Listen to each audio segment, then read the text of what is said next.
Okay. Thanks, everybody, for showing up for this. This is something that is related to the stuff that we teach in the order, but I have all kinds of additional stuff in here. Basically, this is a time of year when I make resolutions about the coming year. And so this is basically sort of leading you in the direction of doing just that and showing you how to use the whole year, basically. So we have 4 seasons within the Order of Paladins, each with particular activities that are associated to them. Starting at Samhain, which is a season of healing, preparation, planning, and for making resolutions. And so what I want to do is review the seasons in the Wheel of the Year and where they came from. And then I want to talk about the actions that are associated with those seasons. And then we're going to work on that list of commitments. So you'll need a piece of paper or something to write down those commitments when we get to those. And I'm going to give you the warrior's admonition because that's what we do in the order. Your body is your temple. Care for it. Do not engage in useless activity. Listen to the goddess. Help thyself. You create your own reality. The warrior's path is creativity, a serene path to enlightenment. Know thyself. Master thyself. Create your own reality. Nurture the ability to perceive the truth in all matters. Perceive that which cannot be seen with the eye. Learn from your mistakes. Teach thyself. Create your own reality. Do not be negligent, even in trifling matters. Grace and guilt do not exist. Strive for responsibility. Honor thyself. Create your own reality. Now, that is where we've got all of our precepts, all 13 of them there, incorporated into that. And the Code of Chivalry, and this is going to be what's going to be the basis of that set of commitments we're going to come up with later. So I'll come back to that. So let's talk about the Wheel of the Year. I mean, Sabbats is a term that came from the Hebrew. We got it from Margaret Murray around 1920. She used the term Sabbats to refer to the major celebrations of pagans persecuted as witches during the Inquisition. Wiccans picked that up. And the Wheel of the Year is the cycle of those Sabbats, all 8 of them. And honoring that Wheel of the Year is part of your service to the earth. So one of the very first things that I learned when I got into Wicca was these 8 Sabbats, and with the names that I couldn't pronounce at first. And here they are. And I don't think I need to go into a great deal of detail about that because I'm sure you're all familiar with that. Basically is the turning of the seasons. And there is a variation of that within the Druid world too, if that's where you're from. Very similar, not a whole lot of difference there. But then I asked, okay, but what are these? Where do they come from? Well, okay, there are the 2 solstices. There's the winter solstice, which is Yule. There's the summer solstice, which is Litha, the shortest day, the longest day. Then there's the equinoxes. These are the times of year when the days are equal and nights. Okay, and then there's the days in between. Those are the cross-quarter days. Okay, so then where did that come from? Well, that's just been the way it's always been. You know, well, that's not a really good reason for doing anything, I've learned.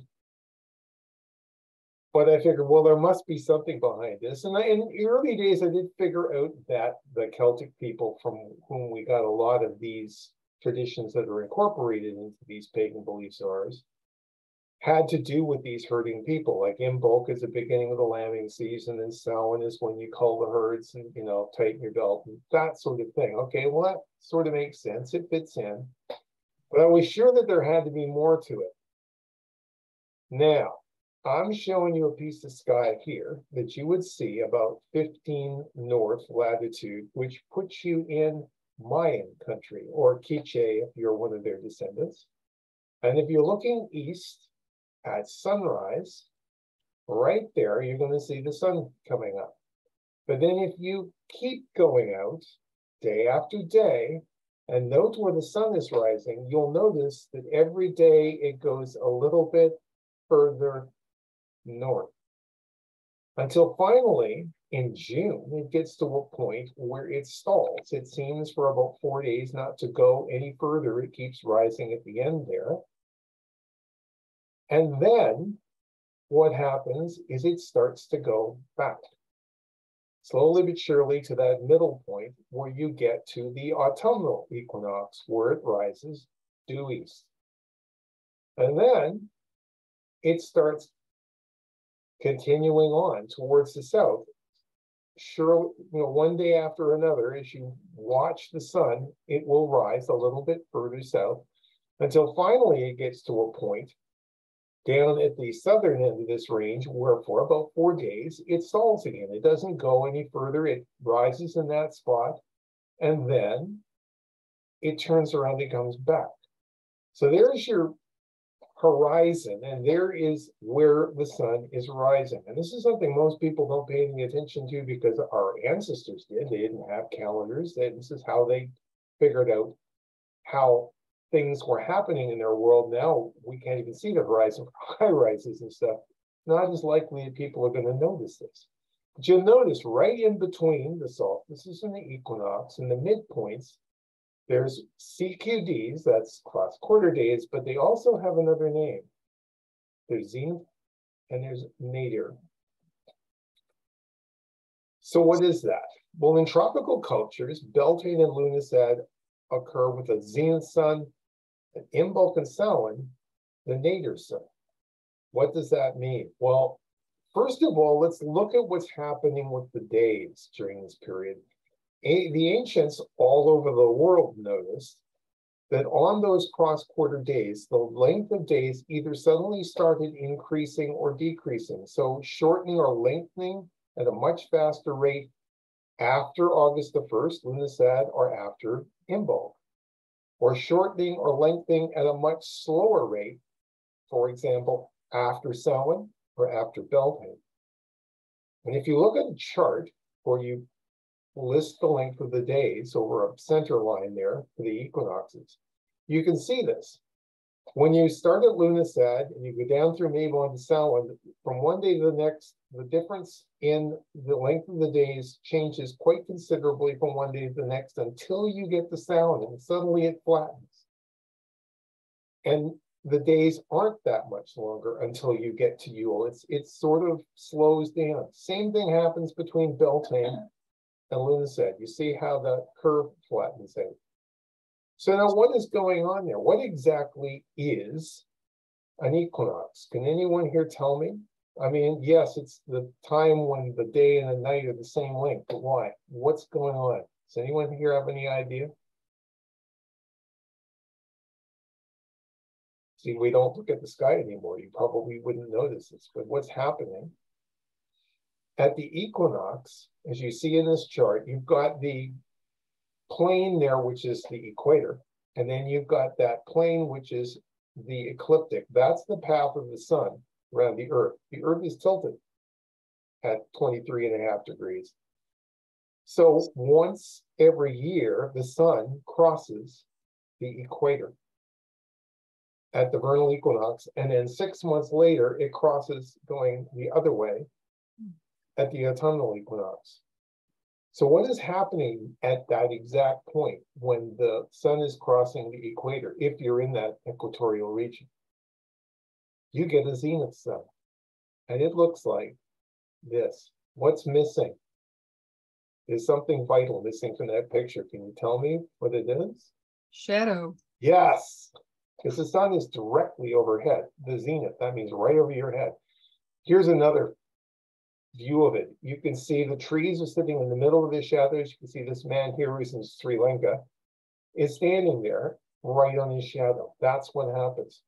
This is a time of year when all of these cultures see this as a time of life and the power of the sun coming down to the earth. For example, in that Mayan place that I just showed you a moment ago, if you have a well which goes straight down, the sun is now shining straight down into the bottom of the well. If you looked over the edge of the well, looked into the bottom, you'd see the sun there. You'd see yourself silhouetted against it. And somebody would run up and grab you and pull you back and tell you not to do that because you're interfering with the sun that's putting its life into the well. Interesting. And now if you're in more northern climes like I am, and 49.5 degrees north latitude, or an equal distance south, you're going to find that it can't be directly overhead. You know, we're near the equator, but if you got something like a sundial, and some people still have these in their garden, although I don't think they probably look at them terribly much, you'll notice that the shadow is shortest when the zenith sun is occurring. So this is a way of being able to tell, you know, when you're in that part of the year. Now, that's the vernal equinox, okay, where we are right now, fine. But then 6 months later, remember, sun's going to be on the other side of the earth somewhere crossing the equator. I have a member of my astronomy center that every time the equinox comes along, he says, let's discover where the sun's crossing the equator. And last Easter, at the vernal equinox, it was crossing some atoll in the middle of the Pacific. But, you know, this coming Samhain, it'll be on the other side of the earth somewhere, crossing the equator. So you get a nadir sun. Nadir, that means straight down below us. Now, how on earth can you figure out when that's happening? I mean, it's on the other side of the earth at midnight beneath my feet. So how do the ancients deal with that? Well, it's quite simple. I have actually just shown you how. They paid attention to where the sun was on the horizon. And they either took note of the geography and said, well, if it rises over that peak, it's the day. Or as you see here, and this is a Mayan temple complex, it's rising right over, it's setting right over the top of the temple, and it's framed in the window of the southern one. And you know what? The ancient Celts had these too. New Grange, places like Stonehenge. That was what they were doing with these things. And if you're wondering why the Celts figured the days from sunset to sunset, well, now you know they were looking for the sun setting to figure out when that nadir day was. Kind of makes sense, doesn't it? And this is exactly what's happening for the Day of the Dead. That's what this specifically relates to when you're looking at Mayan culture. Using that again as an example, this is the nadir sun. This is the where the sun has gone down to where the ancestors are, and we're remembering them just like we do as Wiccans. So the greater Sabbaths are those cross-quarter days, and it's because those are the markers at the beginning and the end of zenith sun and nadir sun. Can you see that? The lesser Sabbaths, the solstices, those fall in the middle of those two periods. And the equinoxes are basically what set them off. So basically now you've got an idea of where these ancient people went with these things and how they used them. Another thing I just want to throw in quickly here, what phase of the moon did the Celts use to indicate the start of the month? People typically think, well, hey, you know, full moon, but that it isn't the full moon that they used. It's this one. And why would they use this phase? Because you can see it in the sky. At the end of the day, it's very clearly in the sky. You can see it there. It's not something you have to wait for it to rise at night. It's there where you can see it. So anyway, that's basically a quick run through the wheel of the year and where some of this stuff came from and how it's associated to other cultures. So I'm just going to pause there just for a second to see if anyone has any questions about that. There's a really interesting custom in the Mayan people's world that they'll be doing in the next few days. And what they do is they make these enormous kites. Families get together with these things. I mean, really, really big kites. And what they do is they put a tail on the kite, and on the tail of the kite, they write messages to their ancestors.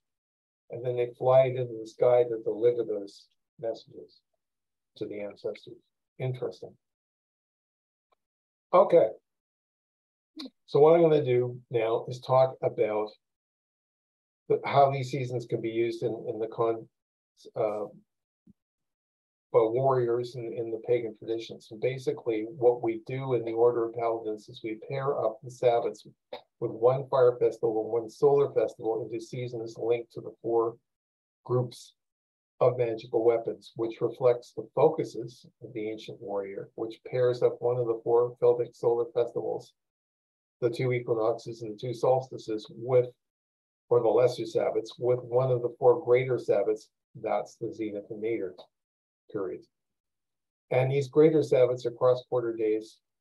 As I said, they're halfway between the solstices and equinoxes. So these are the 4 seasons. We start with the shield season, which is winter, which is a season of earth. Starts at Samhain, that's that starting date for the nadir sun cycle, and includes Yule, the winter solstice.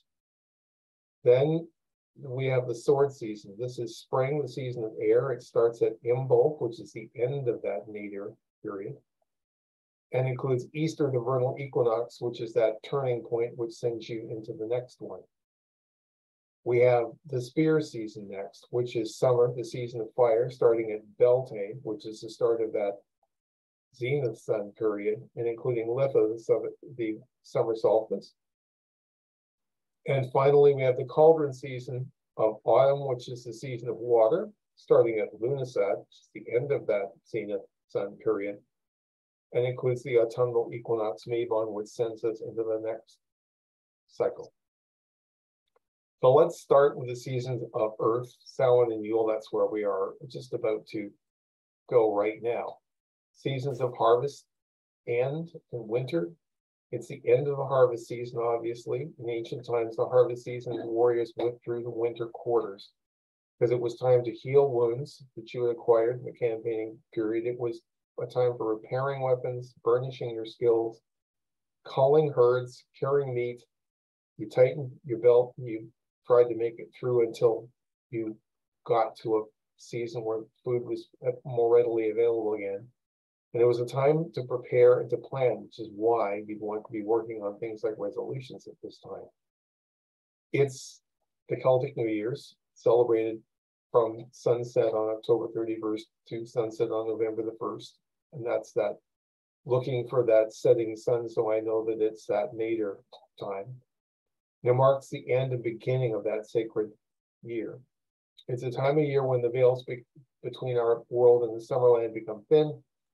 Time to remember ancestors and dear departed family members. Time to communicate with them to see if they have any wisdom to impart to us. Their achievements can inspire ours. Of course, not all ancestors are noble and wise, but learning about them teaches us their mistakes and allows us to avoid those mistakes. This is a fire festival, of course, one of the 2 great fire festivals.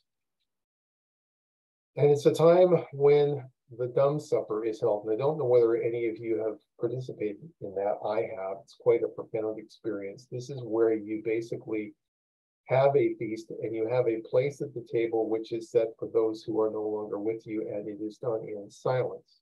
It's quite an interesting experience. If you haven't tried doing this, I would recommend doing this, because it is, I can't exactly describe how it feels. You've got to do it, but it's a really, really good exercise to engage in. So the seasons of Earth are time to make decisions about the upcoming year. It's time to commit to resolutions and objectives for the next cycle of the seasons. And it's a time to review actions in the preceding season of water, because that's going to affect what you're going to decide to do. We're going to do this a little bit later, so don't go away. It's also a time of divination. It's the time when you bring out your divination tools, whatever they happen to be, because this is that intelligence gathering stuff that you need to engage in to figure out how to make these decisions and what kind of resolutions to pursue. Yule, of course, happens in the middle of the season. It's a time to finalize those plans, the strategies that you need to make the resolutions you made at Samhain a reality.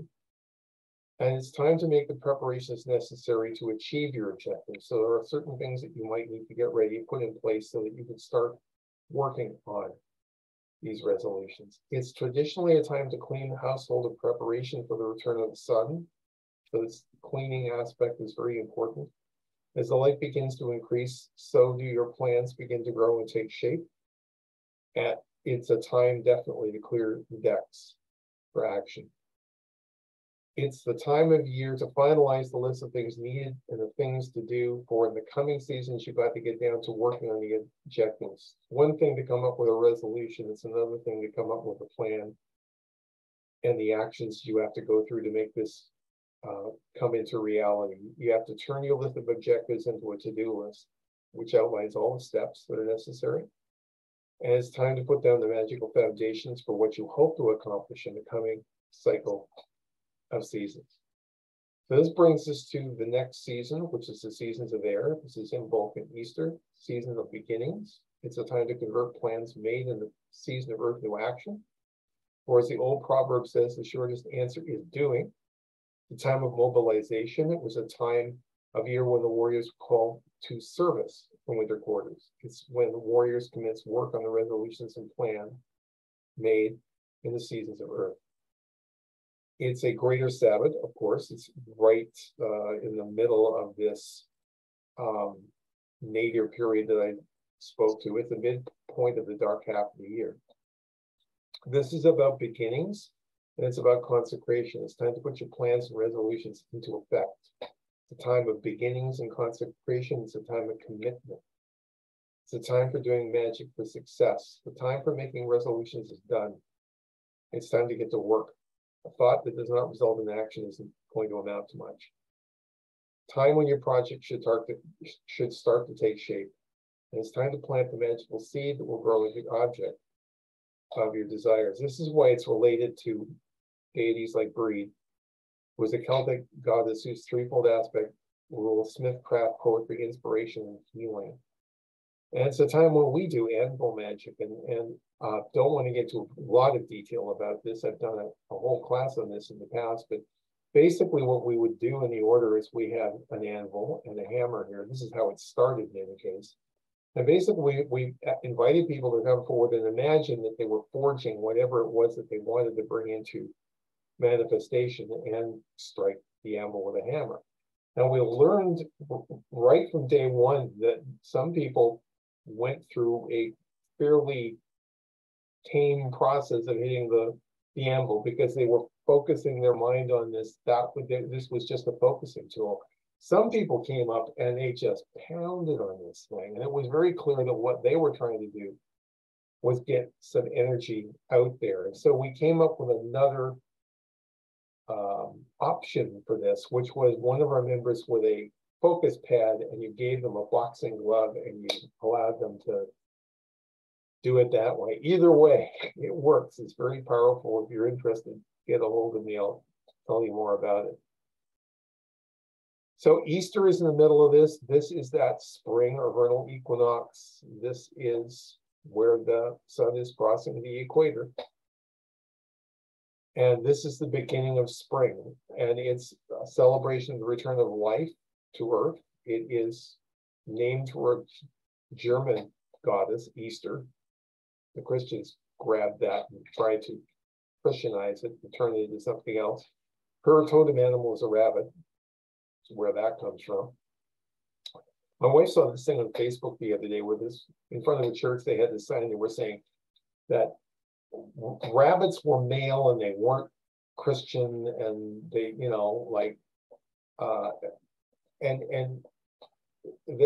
because they were male rabbits, they didn't have eggs. I think somebody should tell them that rabbits don't have eggs, even if they're female. Anyway, nurturing. This season is about nurturing. It's a time to realize fertile ideas and concepts that were conceived in the seasons of Earth. It's a time to water and nurture that magical seed that you planted. As the project evolves, you can begin to see what shape and direction it is taking on. That's important because it doesn't necessarily always go in the direction you expected. It's time to begin to fully realize what you're creating there. So this takes you into the seasons of fire.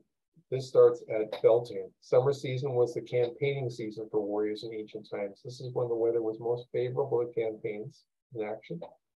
The action planned in the seasons of Earth and commenced in the seasons of Air is now underway. And this is where you are focusing on action and achievement.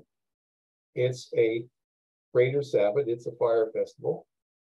It's a fertility festival. It's a time of year when projects are well underway. It's a time of action and exploiting opportunities. It's a time to be fully committed to whatever courses of action you've decided on. It's a time to put maximum effort into realizing your goals. And it's an excellent opportunity to put magical energy into whatever project you have on the go. This is a picture from one of the Beltaine festivals that I used to go to with a Vancouver Morris men there dancing. It was a lot of fun. Brings you to Litha. This is the summer solstice. This is when the sun is as far north as it's going to go. A lesser Sabbath, but it's an important time. It's a time for monitoring progress. It's where you have a good look at what you're doing to see if there's anything else you can do to help your plans come to fruition, or to adjust to make sure that this is heading in the direction you want to. And this season of water, seasons of growth, this is late summer and autumn was when the campaigning season began to run down. The warriors returned to their homesteads to bring in the crops to enable them to survive through the winter. The seasons of water are seasons of harvest, assessment, and review. Lughnasadh, of course, is one of the principal parts of this. It's a Celtic festival named in honor of the Celtic sun god Lugh, which makes sense. This is that zenith sun period, right? And races and games were held in his name and that of his mother Teltiu. It's a time of year when you begin to harvest the fruits of your labors in the seasons of fire. It's a time to examine what you've come up with and to take pleasure in whatever it is you've accomplished. Lammas is another name for this. It comes from the Saxon loaf mass, which was a name that the church gave to this festival. Try to take the pagan aspect out of it. And in the middle, you've got the autumnal equinox, which is when the sun's crossing the equator again. And it's the second to last harvest festival of the Wiccan calendar. This is a time to analyze your actions in the past year. This allows you to determine how successful you were in achieving those objectives and resolutions that you set for yourself in the seasons of birth. It helps you to set your goals for the upcoming cycle of seasons. It helps you to identify problems and mistakes that you have made. There's an old saying in the dojo that I used to train in: there are two outcomes in kumite, which is sparring. You win or you learn. You can refer to your list of personal characteristics in your book of shadows. If you haven't got one, I recommend making one to see if there's something you're going to have there in the list to be applied to problems. You might also add to your list if you've identified something that you didn't consider having on there before. And just to explain that better for somebody who may not be familiar with what we're talking about, in the order we basically tell people to come up with a fearless list of describing your characteristics. You know, a warrior is a person who does a fearless inventory of all the characteristics and uses those to master their reality. And this isn't a matter of having a list of weaknesses and a list of strengths. It's a list of what you are, because all of those things can be strength if they're used in the right context. It can also be something that gets you into trouble if you use it the wrong way. But that's the way you want to look at it. You know, this is who I am. Let's learn how to use this properly. So I'm going to pause there for a second. You can see basically how we've organized the year to make it into something that you can use to use those characteristics and take charge of your life and to make things work for yourself. So before we get into the commitment stuff, do we have any questions or comments about that? I know we have some members of the order who are in the audience tonight. So anybody have anything they'd like to share about that? Can't think of anything right now. Okay. All right, so the final thing that we need to do here basically is talk about these things that we want to commit to in the coming year, because this is the time that you come up with this resolution. So I figured that this would be a good time tonight to prepare people for that, because Samhain is like days away now. So what have you done to manifest principles of the warrior in your words and deeds? What do your ancestors think of you, do you figure? What will those who remain behind say of you when you pass on? What will they remember? What responsibility have you borne? What spirit have you manifested? Who have you defended? How have you been glorious? These are all the kinds of things that we want the members of our order to ask themselves. So what I want to do now is go through that list of things from our order that we use to determine, you know, how to guide ourselves through life, our code of chivalry. So what I want you to do now is to make a list, to take a piece of paper or to open a Word file on your computer or however you want to do this. And I want you to put down what you plan to commit to for this coming year. This is your quest, okay? Doesn't matter whether it's for the order or for yourself or whatever. This is your quest. It's not important. What if you are in the order, it's important you live according to the precepts and the code of chivalry and show by your example what a native of the order is capable of. And this is how we expect people to pursue that. But let's go through now. I'm going to go through the entire code of chivalry here, step by step, to show you the kind of things. I don't expect you to come up with one for every single one of these. If you come up with just one commitment, that's a commitment, okay? Nobody's trying to test to see how many you come up with here. Just trying to give you ideas, give you a kind of an idea how to plan for this. All right, so let's go. The very first principle in the code of chivalry is sincerity. Freedom from deceit, duplicity, and hypocrisy. People can see when you're not sincere. Sincerity isn't something you can fake. How will you demonstrate your sincerity in the coming season? Is this something you need to work on? Is this something you want to focus on? Give that some thought for a moment and jot something down if you figure that's something you want to commit to. The next is courtesy. Showing respect and consideration at all times towards others. How can you demonstrate courtesy towards others in the coming seasons? Especially important now with the state of the world's economy and that sort of stuff. People have got to help each other out there. Getting ahead of myself here. I had an interesting experience a couple of weekends ago. I went to a national board meeting, and on the way back, I was looking at about two bus stops, actually.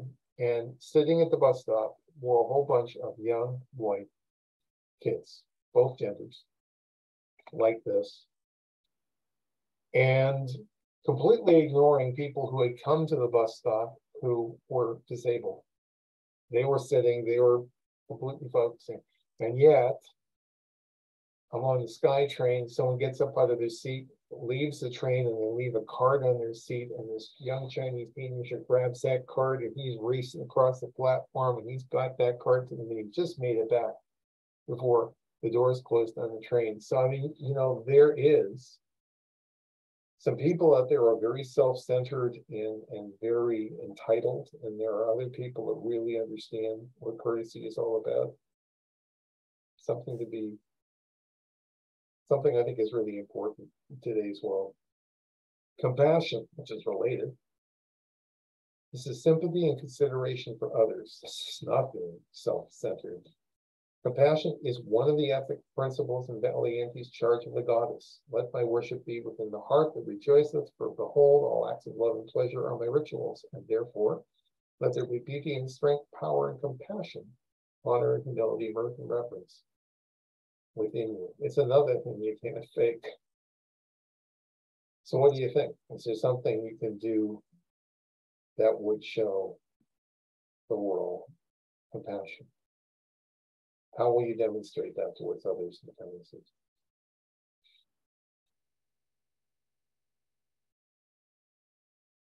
Perseverance. This is very important. Perseverance is about seeing things through to completion. It's about steadfastness. It's the will to win, to succeed, to attain excellence, no matter what. We know that victory often goes to the person who perseveres.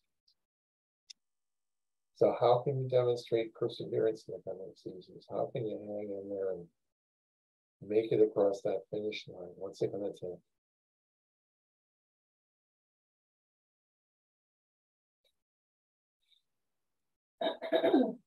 Industriousness.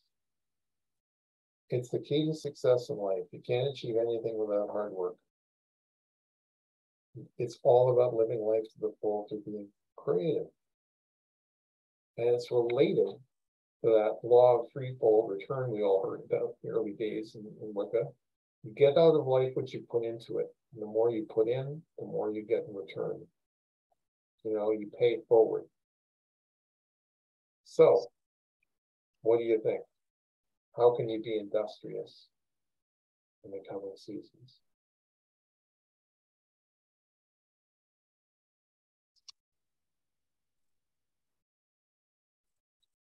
Justice. It's an essential element of right action. We endeavor to set aside bias and favoritism and seek impartial justice. The Wiccan Read reminds us that what is right for you must be right for others. How will you seek justice in the coming seasons? There is a definite need for this, people.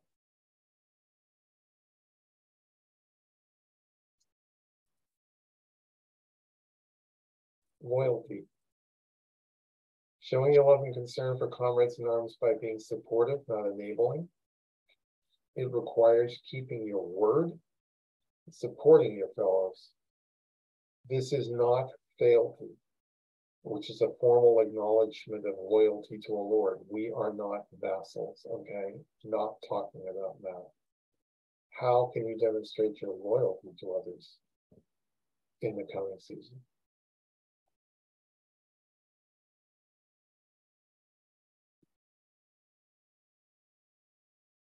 Courage.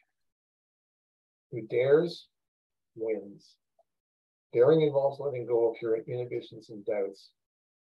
There's an old Japanese proverb, fear is only as deep as the mind allows. Standing by one's principles in the face of fear is a key concept of knighthood. Knights stand up for what is right, no matter what other people say. This is, everybody has fear. It's not an absence of fear, it's facing it.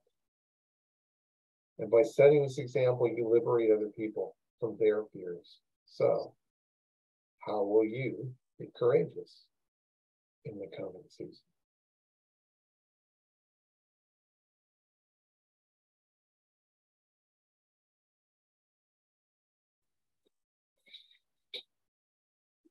Self-discipline is taking responsibility for one's actions. It's what the Wiccan Read is all about.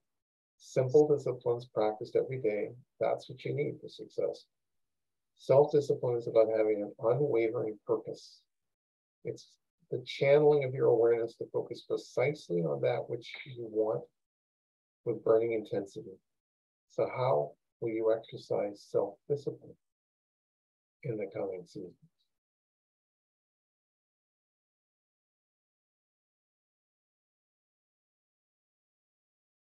Humility. Being modest and dignified rather than arrogant. By being humble, selfless, and generous, you become powerful and leave an indelible impression on all around you. How will you demonstrate humility in the coming seasons?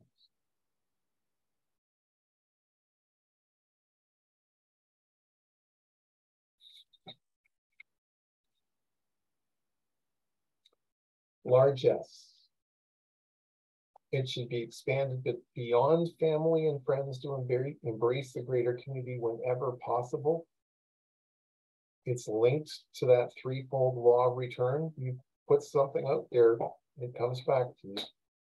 It fuels prosperity. One always receives more than they give. How will you exercise largesse in the coming seasons? And this is something like, it's a big world out there. You can't save everyone and everything. Mother Teresa once said, start with the person in front of you.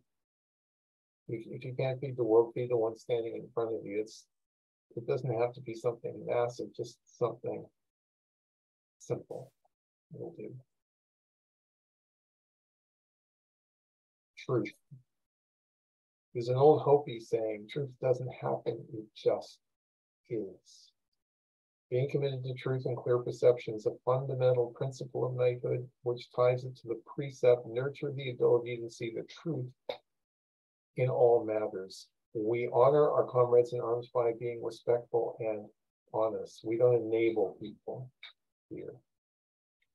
How will you reveal truth in the coming seasons?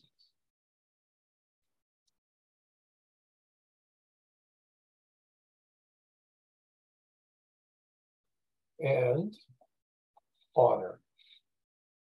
This is another ethical principle mentioned in Valiante's Charge of the Goddess.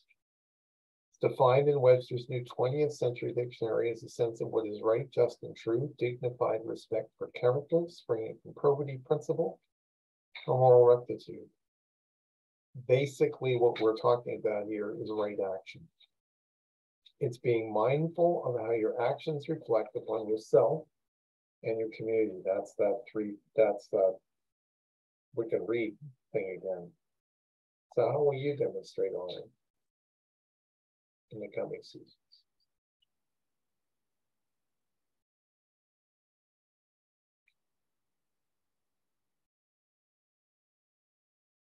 So I'm going to stop it here and open it up to a discussion. Basically, I mean, even if you do come up with an extensive list here and you start pursuing these things, as I've already mentioned in the course of this class, sometimes things go in directions you didn't expect and you end up doing things that you didn't anticipate, and that's part of the fun of this process too, because that's part of the learning, for one thing. But it's a starting point. And I hope I've given you all some ideas of where to start, so that in a few days, if you're going to make these resolutions before the deities, you've got a clear idea of where you intend to go with this stuff. And this is something I've always found helpful in my practice. So I'm hoping that it will be equally useful for you. So what do you think? Have you guys tried this? Have you done this on your own? Have you had successes and failures with this? What do you think? I've got some very thoughtful people here. It's very, very quiet. Well, here in Michigan, it's almost 10 o'clock, and I got up earlier this morning than I usually do. So I'm probably thinking a lot more than I'm talking. But yeah, I'm thinking about, what you were saying and how I can do the, demonstrate. I don't expect these things to be fully put together. I'm giving you ideas so you can sit on this for a few days, Yeah. Someone's a few days ahead.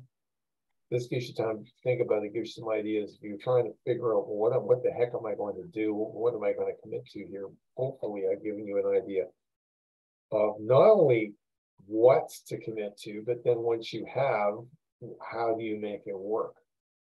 Because you can use a system like this to make these things happen. It's one thing to promise something to yourself. It's another thing to see it through to the conclusion. So yeah.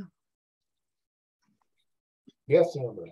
Okay, a challenge for me in the Asriel is always to allow ourselves time and space during the dark times, after Samhain and up till Imbolc, really. And we want to have time to reflect and to plan and to think and to assess the past year. And very often our schedule continues to be so busy that it's difficult to give ourselves that time and space. So what I have found is that coming up to Samhain, you have to be very, very careful not to overschedule and not to continue business as usual, because otherwise you won't find that time and space to really deeply reflect and meditate and plan. It's a challenge. It is, and that's very good advice. And because it feels like the time that of the year we should be resting is the holiday season, which gets friends and families and big holiday dinners, and it seems like busier than any other time of the year. And it's the time I most want to just hibernate. Yes, that's true. You need to give yourself time to meditate, to think these things through. You know, I mean, one of the things that I do that definitely helps is taking time to go out and walk and just think. You know, just give yourself space to figure out what to do with what you've got and make things work. It's sort of like, going into a meeting. You don't want to just show up and hope that things will work the way you want. You want to go in there with a plan and have an idea how you want this thing to evolve. You have to plan, because if you don't, what's going to happen is you're going to end up with something that's dumped in your lap and be dealing with a startle response, which is not necessarily going to be the best way to deal with these things. I mean, you're always going to be dealing with things that are unexpected. That's just the nature of the world we live in. That's one of the very first things you learn when you put on a black belt in the orders. You figure out that the gods are going to go, yep, all right, you ready for this? I'm going to test you here. And it's always something you can handle, but it's just a reminder that that's the way life is. You always have to be ready to face the challenges and deal with stuff. But that works better if you've got an idea of what you want to accomplish and where you want to go, and you've got some sort of a plan. Contingencies are a great idea. So, yes, Amber. One is that if you don't take the initiative on what to do with your time and energy, someone else will happily step in and give you directions for your time and your energy. We either take charge of our own lives, or someone else is very happy to use us for their projects. That's kind of scary. The other thing I wanted to mention was that we saw a quotation today that said, being busy is a choice. A lot of us run around saying, oh, I'm so busy. And if we're busy, especially doing things that aren't important, that's a choice we've made. And it doesn't give us credit. It doesn't honor us just to be busy. It doesn't give out medals or badges. Being busy alone is totally useless. Being busy and focused toward a noble end, that's something else. Very true. Very true. I mean, just being active doesn't mean much unless that action is being directed in a certain purpose. And it's the people who seem to be the busiest are the people who seem to be focusing on the maximum number of things. I mean, that's something I seem to be in the middle of all the time, but you should be getting results. You shouldn't just be action for action's sake. I've seen lots of people get trapped in that one. Well, I got all these things happening in my life and I'm unhappy. Nothing's happening the way I want it to. That's because you're not focusing it on what you want. It's not going to happen until you do. Simple fact of life. It's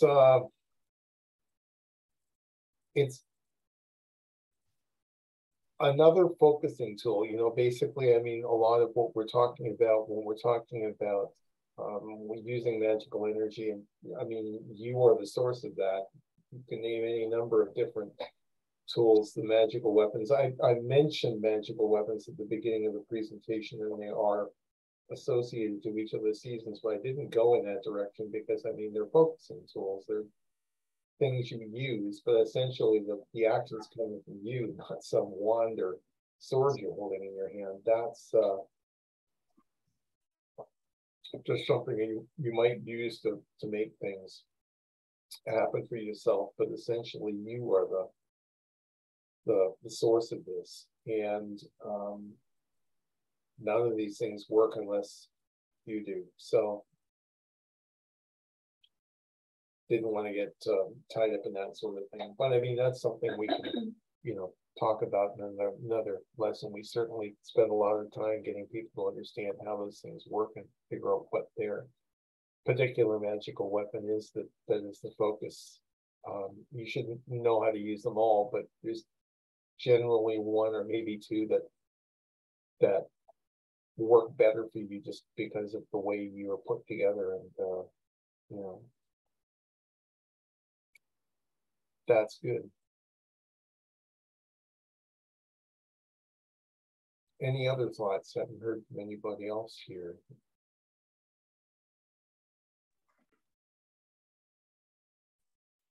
Everyone's being thoughtful. That's good.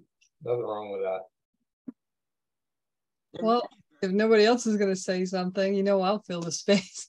Okay. I just was thinking, like, how do you deal with disappointment, though, if you focused and tried your best and then what you wanted to happen doesn't happen, despite your best efforts? Sometimes it's an indication that you're focusing in the wrong direction. Sometimes it means that you're not using those tools that you've decided that you got in your toolbox the right way. Maybe this is going to help you figure out what those tools actually are. Maybe you've got the wrong idea about what you got there. Sometimes this is an indication that there is something you need to learn first before this can work. There's a piece missing. So it's time to figure out, well, what went wrong? What was missing here? What was it that I needed to make this happen that I didn't have? How can I lay hands on whatever that is? How can I make that part of the process? Sometimes it's just timing. I'm speaking here. The person who just spoke to you all, Marie, is an author like myself, and Amber's an author as well. And we all know that you can take a book and it can be excellent. You can put it in front of a publisher, and it isn't the right time or the right place, and they don't want the book just now, and you get rejected. And I've had books that have gone as long as 10 years before someone picked them up and published them. And that's it is a normal part of the process of being an author. You will get rejection letters. It doesn't mean there's something wrong with you. It just means it's not the right time for whatever that project happens to be. So sometimes that's all it is. It just needs to be revisited at a better time when the all the things come together to make that happen. So it isn't necessarily a failure. It's just a setback, Yeah, it's worth remembering that J.K. Rowling got rejected something like 27 times before somebody accepted her first Harry Potter book. This is true. Mr. Stephen King got rejected in his first book 47 times. And he was going to throw it in the incinerator. His wife said, try one more time. And now, like, he could publish his laundry list. So, you know, I mean, yeah, exactly, Carol. That's true. But I mean, that applies to a lot of different other things as well. You know, I mean, going to my martial arts experience, you know, you can knock yourself out trying to make your body do something it isn't built to do. Maybe you can punch wonderfully, but you can't kick above your waist. You knock yourself out for the rest of your life trying to do something your body isn't built to do, or you can say, you know what, I've learned all that I can from this dojo. I'm going down the road to the next one, and I'm going to learn some more things. In the end, what you end up with is a style that doesn't resemble anybody else's, but it's yours and it works. So sometimes that's what the issue is. It's you're trying to use something outside of your toolbox. You're better off working with stuff that works for you. You know, that was the foundation of Bruce Lee's book Tao Jeet Kune Do. That's what it was all about. You know, that was what was behind Miyamoto Musashi's book of 5 Rings. Don't waste time on useless activity. You know, that's what it is. So just because something that you plan doesn't turn out the way you expect, it doesn't mean that you have you won't be able to succeed. It just means that what you tried isn't working. You need to adjust. That was part of the process I described tonight.